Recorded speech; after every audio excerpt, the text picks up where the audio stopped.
Left. Sobriety, unknown direction. They heard 3 to 5 gunshots. I missed. No contact. Right. I nailed it that time. Left. Pretty close. All right, for this next exercise, you can relax. It's so silly. It's ridiculous. You clearly cannot drive a vehicle home now based on, which part of your index finger touched your nose. It's silly. Why is that test a thing? Welcome back. We're watching a video from Florida Cop Cam. Sober lady busted for DUI? ?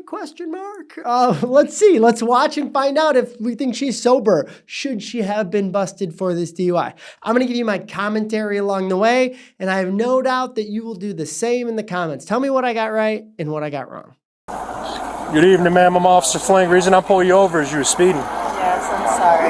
Do you have your license, registration, insurance? Yes. 1 second. Do you still live on I sure do. I'm sorry about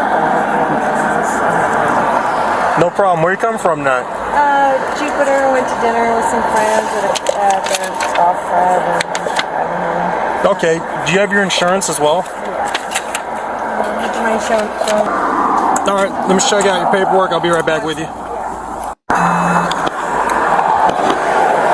Back up. All right, have you had anything to drink tonight? No, I had one drink about 7 o'clock. 7 o'clock? No, I drank like one. That's 2 different answers. Doesn't make you very trustworthy in this officer's eyes. Okay, you have any controlled substances, cannabis, anything like that? I have, no, I'm actually not on me. I do have a license to carry, medical marijuana. No, I mean, have you taken any today? Oh, I've taken it today. No, I only use it for sleeping. Okay, if you would step out, I'm going to do some exercise, make sure you're not under the influence, we'll have you on your way home. As a defense attorney, I'm going to argue that, he was overreaching, but he can articulate his reasons why. Odor of alcohol that he smelled, that's what they always say. Strong odor of alcohol emanating from the driver's breath, bloodshot, glassy eyes. Like every single time, that's how they describe it. So the officer could still sort of point to those things as his reason for getting out of the car, no matter what her answer is. But did she give him some evidence? Did she, sort of justify his reasoning a bit more? Yeah, for sure. By answering yes to those questions. All right, you see this red light? Yes. You're going to follow the red light with your eyes only, and you're going to keep your head still. Do you understand? Yes. It's a quick pass, officer. Slow it down. 2 Just as second far as you pass. can go without moving your head.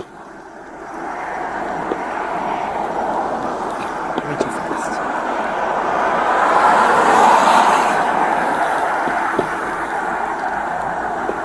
So in Illinois, we argue like this is a stupid test. Like you don't need it. She said she had 1 glass of wine or whatever she said at dinner. And so even when our clients, like when this prosecutor makes a big deal out of this HGN test, again, here in Illinois, it's only admissible for the purpose of determining whether or not someone consumed alcohol. So we're like, yeah, it's a stupid test. She said she had 1 glass of wine. She's over 21. It's not illegal to have a drink and drive. It is illegal to be over the limit or too intoxicated to safely operate the vehicle, neither of which we're seeing here. So that's our argument. In Florida and other states, they are, perhaps in Florida and definitely in some states, they are allowed to use this eye test to determine how intoxicated or make the argument about how intoxicated someone is. But that all assumes that the officer does the test right, and he's not. He's conducting that way too fast. It's supposed to be 2 seconds per pass. He's half that time. So a lot of arguments here already.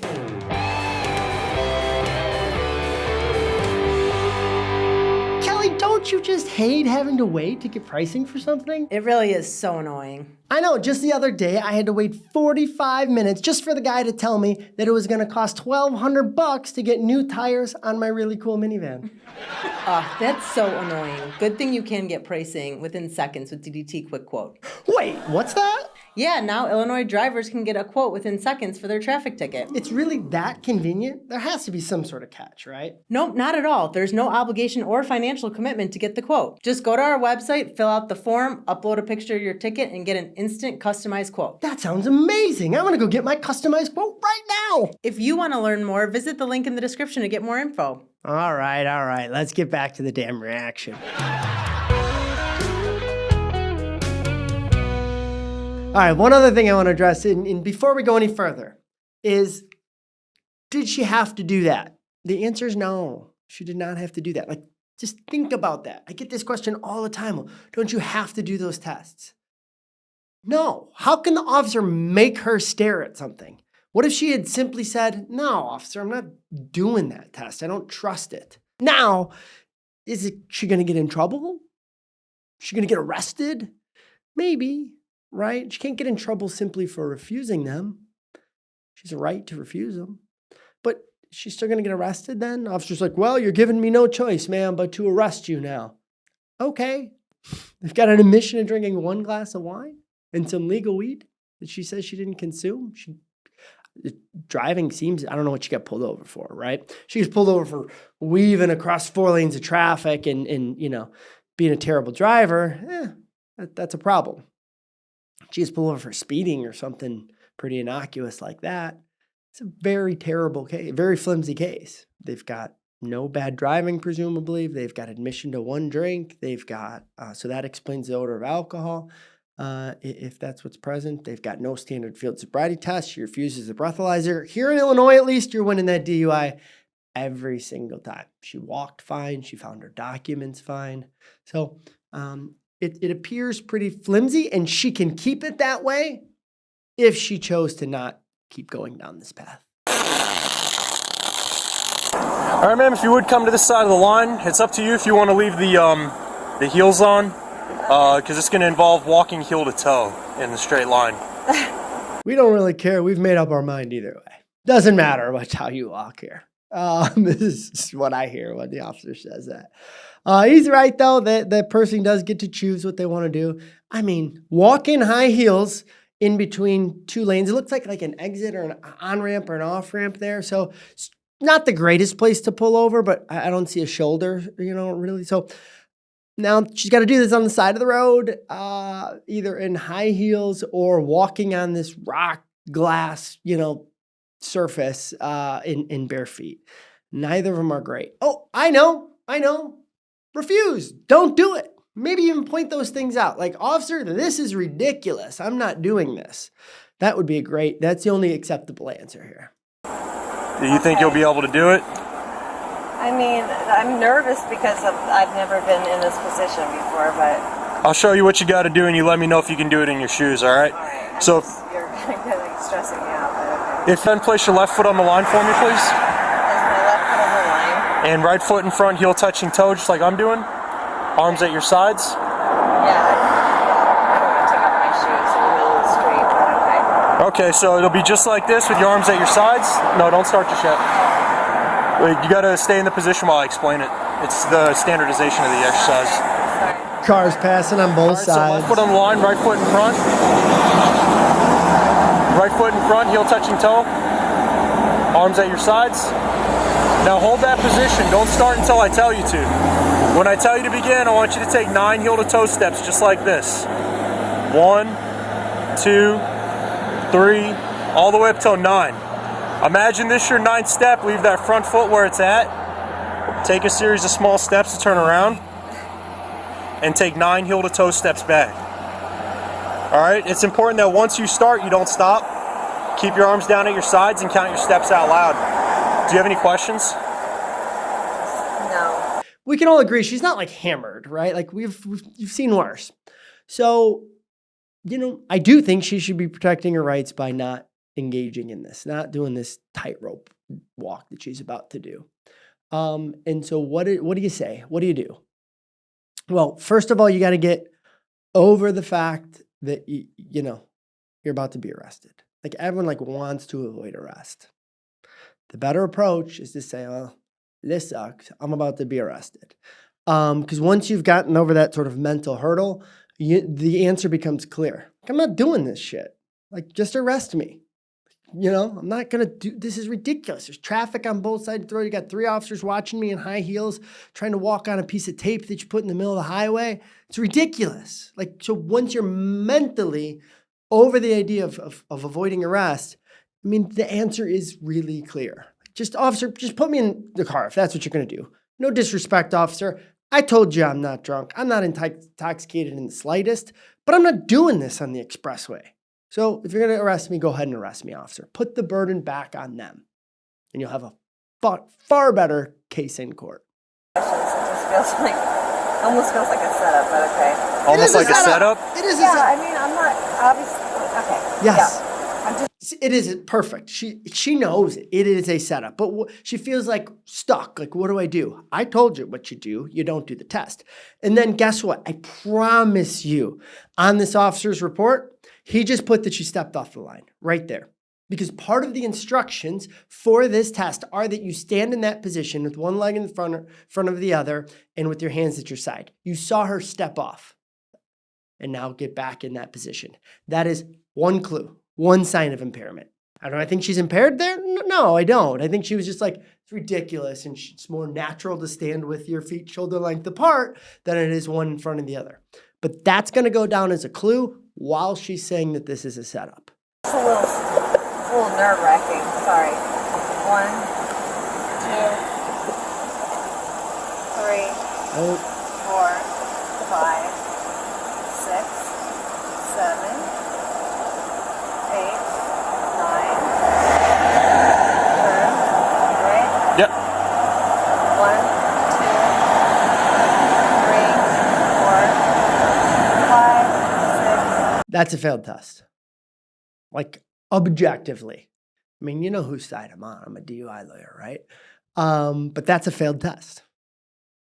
There's going to be multiple clues of impairment there throughout, from start to finish. He's going to hit her on not keep, first the instructions, like I mentioned. Then he's going to hit her on the not touching heel to toe. And hit her on the turn, right? Because she had to kind of come back and bring that front foot back.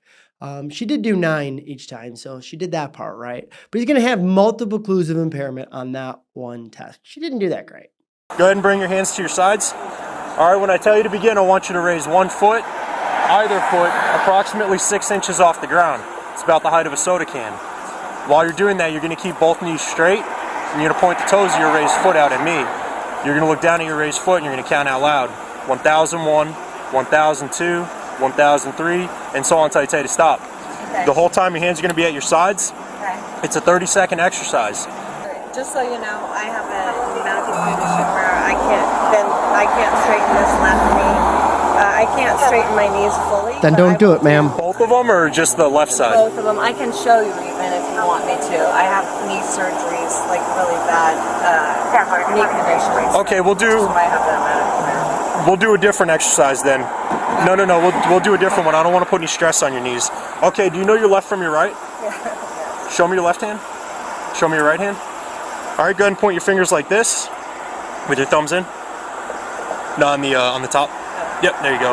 Now just bring them down to your sides, with your palms out. Touch your nose. No, palms out. Oh. Yep. Just like that.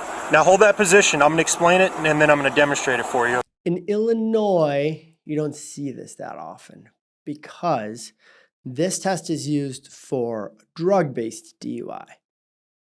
The majority of DUI, I mean, certainly, cannabis and plenty of other drugs, we see those, we see DUIs involving those. But the most common is just alcohol, right?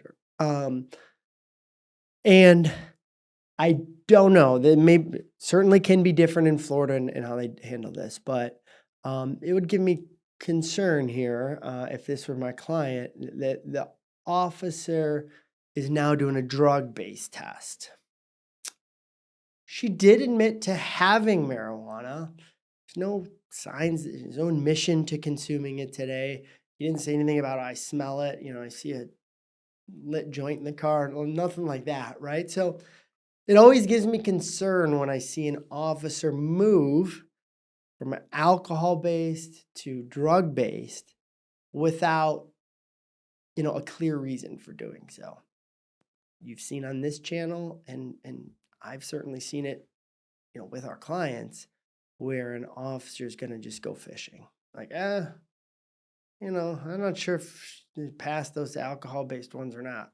Let's throw a few more at her. Let's try the drug-based ones too and see what sticks. And I hate that, obviously. So I'm not sure if he's still doing this like he says, like as an alternative to the alcohol-based DUI. That wouldn't fly here in Illinois. Maybe it does in Florida. But I think he's now moving on to pursue a cannabis-based DUI is what it seems like to me. So when I tell you to begin, you're gonna tilt your head back and you're gonna close your eyes. Okay. And I'm gonna give you a series of commands of left and right. When I say left, you're gonna extend your left hand out, touch the tip of your finger to the tip of your nose, and bring it back down. Same thing with right. Extend, touch tip to tip, bring it back down. It's important that you keep your head tilted and your eyes closed. And as soon as you touch your nose, you bring your hand back down to your sides. Okay. These are the tips of your fingers, and this is the tip of your nose. Do you have any questions? I don't think so. All right, go ahead and begin. Okay, so tilt back. Yep, and close your eyes. Close my eyes. Left. For Right. Eagle Way and Westland Drive, 479. Left. I was advising unknown direction. They've heard Right. 3 to 5 gunshots. I missed. No contact. Right. I nailed it that time. Left. Very close. All right, for this next exercise, you can relax. It's so silly. It's ridiculous. You clearly cannot drive a vehicle home now based on, which part of your index finger touched your nose. It's silly. It's silly. People say all the time on this channel, like, why don't they just do the breathalyzer or blood test? I mean, I know why they don't. We've talked about it, right? They're building a case up. She may refuse that later. All this is admissible here. But at the end of the day, what we do is goofy. Like, why? Why is that test a thing? 23, Okay, so can you count to 30? Yes. I have to ask. All right, so when I tell you to begin, you're going to stay standing just like you are. When I tell you to begin, you're going to tilt your head back and you're going to close your eyes and you're going to imagine 30 seconds going by silently. Also, However you wanna count, drug-based once you believe 30 sobriety seconds are up, test. just open your eyes and say stop. That's all you got to do. So just like this, eyes closed, imagine silently 30 seconds. 30 seconds are up, stop. And that's it. All right. Do you have any questions? All right, go ahead and look up, close your eyes and begin. Pause right now and do it. Start a little timer, look up, you're allowed to count in your head, and see where you wind up. And then tell me if you're drunk. I don't know. It's just silly. All right, that was about 41 seconds. All right, for the 41 seconds. You're clearly too drunk to be driving. You're high on cannabis. I'm getting you off the street right now. 41 seconds. It's supposed to be 30, you monster. Do you know your alphabet? A through Z, not backwards. Just A through Z? Yes. Okay, so again, you're going to stay standing just like you are. When I tell you to begin, you're going to tilt your head back and you're going to close your eyes. And you're going to recite the alphabet for me. A through Z, slowly and non-rhythmically. That means no singing and don't skip any letters. Okay. So it'll be just like this, except your eyes are going to be closed. It'll just be A, B, C, D, E, all the way through Z.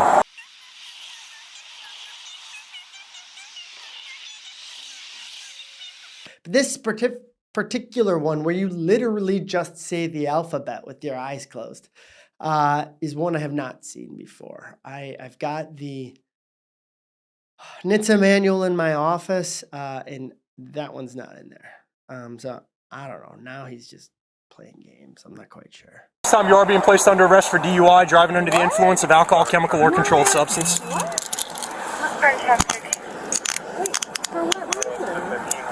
How? For driving under the influence, ma'am. Those exercises, we look for indicators of impairment, and I observed multiple indicators. Oh my goodness. You have this on videotape? See, that should not be a surprise. If you watch enough of these, you know that when they get you out of the car, I mean, I don't have a statistic on this because the people that do get released without a DUI, doesn't get reported, right? I only see the actual DUIs, but it's so small. It's like single-digit percentage that once you're out of that car, to do the standard field sobriety test, they're going to let you get back in and drive. Officer's always going to cover his ass. Officer's always got sort of some preconceived notion. I mean, in here, even if he doesn't, giving him the benefit of the doubt, right? An officer doesn't have preconceived notion. He wants to just see how you perform on those tests. The tests are so goofy that, gonna see stuff and the officer's gonna be like, all right, I'm gonna err on the side of caution here and I'm gonna place her on arrest and instead of letting her get back in the car and, got the worst thing on his mind. He's like, wow, what if she gets in an accident and kills someone? Then it's my ass, right? I'm getting sued. I'm losing my job. I'm on the front page of the paper. So the chances of her getting back in her car and being allowed to drive off after she was asked to do all those standard field sobriety tests was almost zero. I do, ma'am. We have 2 cameras as well as a dash camera. So, Do you have anybody that can come pick up your dog? what did I do that was possibly looked like I was under the impairment? It's not one thing, ma'am. It's called totality of the circumstance. I mean, I'm not DUI though. I'm not. When we get down there, you'll have the opportunity to provide a breath sample. And then I'll still be held 8 hours. Yes, ma'am. No, That's you don't have to DUI. call him right now. It's up to you. What? Like I said, she's going down to the jail. She'll be out in 8 hours. So No, I'm not. Attorney's not going to be able to do anything for you right now. So But I'm not under the influence. Give me a blood. Give me a test or something. That's where we're what you're going gonna do next. when you go down there. That's where we're going right after we sort this out. Go ahead and spit it out. You can't have it when you're Clear back there. 423, right Honda 4-door. Where's my Littering. car gonna Palm go? Beach Gardens. I'm going to give you Palm Beach information on that. Gardens It's going to Police cost And some what West Palm. happens if when I go and then you find out I'm not under the influence? Alright. We'll Then discuss what that further. There's a whole process that we have, ma'am. Okay, I'll meet you there. Thank you. I would not be surprised if she would. You pulled me over for speeding, right? Correct. And then I told you that I had 1 drink at 7 o'clock. Well, people tell me they have nothing to drink and then they'll blow double the legal limit, okay? So Okay, what you but- tell me but doesn't I'm have anything to trying do with anything. understand, like, why? What you tell me has nothing to do with this. And I get why the officer says that. But the exact opposite is true if you make an admission. If you admit to having, 3 drinks, well, then, look, you told me you had 3 drinks, right? So the officer gets to pick and choose what he wants to hear and what he wants to put in his report, right? You told me you only had 1. That's bullshit. I can't trust you on that. Well, but when they make a statement that's against their interest, believe me, that's going down as gospel in the report. I am being targeted here on this situation. You're not being targeted, okay? You were pulled over. I observed indicators of... Because I sped. All right, go ahead and move your feet inside, man. We're not going to debate this. Turn the back camera on. I'm not trying to be a jerk. Honestly, No, but we're not going to debate it. This isn't the venue to do it. Yeah, We're on the side of a road. You already. Depending on the breathalyzer, if she's under the legal limit, she's got a very winnable case, in my opinion. If she refuses, she still has a very winnable case, in my opinion. If she blows over, not so much. So, that's the analysis. How could she have made this a slam dunk, open and shut case? Well, let's walk through how a prosecutor, what evidence a prosecutor uses in court to convict someone of a DUI. Blood, breath, and urine. Gold standard, right? Blood, really, but breath and urine, those objective tests that are going to tell you the BAC, those are the gold standard, right? And so that's why you're going to have pretty much any DUI attorney out there say, you should refuse if you're not sure what the outcome's going to be. So say she refuses that. Next, they're going to use those standard field sobriety tests. And I only saw 2 standard field sobriety tests there. The rest of them were, goofy ones. Some of them were drug-based. Some of them were just made up, it seems. But there were only two there. Typically, there's 3. She had, I guess, technically refused that 3rd one when she pulled up her leg and said, look, I got bad knees. You should have done that on the walk and turn test as well. And then they would only have 1 test. And that's pretty flimsy, right? Just to have 1 of the 3 standard field sobriety tests. That would be a tougher case for a prosecutor to prove. So she should have refused all those. Okay, then what? Does it mean like if you refuse the blood, breath, urine and you refuse the standard field sobriety test, your case is just magically going to win? No. I've still seen those cases lost too, because there's other indicators of impairment. primarily, how are you driving? Okay, she's speeding here. People speed every day as no indicator of impairment whatsoever. So that's good for her, not going to help the prosecutor. What other things? People who fumble over their documents, right? Have a messed up story. I'm coming from, they can't even figure out where they're at. They have no clue where they're at, right? Just clear things where you're like, that person's hammered, right? How they walk, how they exit the vehicle. Do they even use the door to exit the vehicle? Like a door is like a crutch, right? To prop themselves up and walk back to the officer. That's something that they look at, right? All those other things, odor of alcohol, bloodshot glassy eyes, thick tongue speech, all those things can still add up to a guilty on DUI. They're just a lot harder, right? And we got a lot of things to argue about, right? Can we argue about someone having bloodshot glassy eyes? Yeah, we can. I have contacts in. I was up all night. I was in a smoky bar. I don't know, right? There's a bunch of different things that are perfectly reasonable explanations for having bloodshot eyes.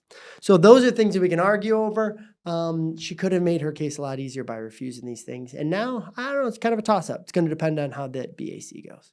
All right, so let's do grades. If I'm representing this woman, she gets a B. Don't drink and drive, first of all. I tend to believe her that she had a glass of wine, maybe, right? It's about midnight here, though. Glass of wine at 7. I don't know. But more importantly, as to whether or not I believe her, what did she do to help her hurt her case? Well, she was not sloppy. She was not sloppy at all, right? She was pretty put together. She was pulled over for something that is just speeding. It's nothing to do with consumption. She admits the officer. Maybe not the greatest idea, right? That's what kind of led things downhill. She did all those tests. Bad idea. We'll see what happens. We don't know what happens with the breathalyzer. But she gets a B overall. It's pretty standard. It's kind of like the run-of-the-mill DUI, to be honest with you. And it's just a missed opportunity for her because she could have put herself in a lot better position. So I'm going to give her a B. Officer, I'm going to give him a C. The officers, I'm not surprised to see an officer poking around there. You got any weed in the car? How much you had to drink? Where you coming from? That's what an officer does. Like it or not, I'm not going to fault this particular officer for doing what every officer does. She's going to ask questions, and she gave it up. She said she's coming from dinner and where she had a drink. And yeah, almost every time you're going to get that officer getting her out of the car and performing those tests. The reason the officer is, so I don't think he overstepped. I don't think he went way out of bounds, this officer did. He just kind of did what all these guys do. But the reason I'm marking him lower is because he made up those tests. He did so many extra tests there that were not alcohol-based or probably not even going to be used in the prosecution's case. So I think he went a little overboard there. It's not as clear-cut as he makes it seem, that she's under the influence. So I'd give him a middle-of-the-road grade there. I don't think he was over the line corrupt or anything, but I do think that he was looking for a DUI. All right, so is this lady sober? I don't know, but I don't think she should have been charged with a DUI. I don't think there was enough evidence to even charge her, but she was. And so now let's see what happens with this court case. What I sure hope happens is at the end of this case, the judge is going to say these magic words, which I actually love this variation of it. It's, I cannot find you innocent, but I also cannot find you guilty. I love it when a judge says that because that tells me the judge is focused on the things he needs to focus on, right? I don't know if this person's sober. I don't know if they're innocent or not, but I do know that the prosecution does not have enough here to prove this person guilty of driving under the influence beyond all reasonable doubt. That's what I think happened here, and that's what I think should happen in this case in the end based on what I saw in this video. So tell me what you think in the comments. Thanks for watching.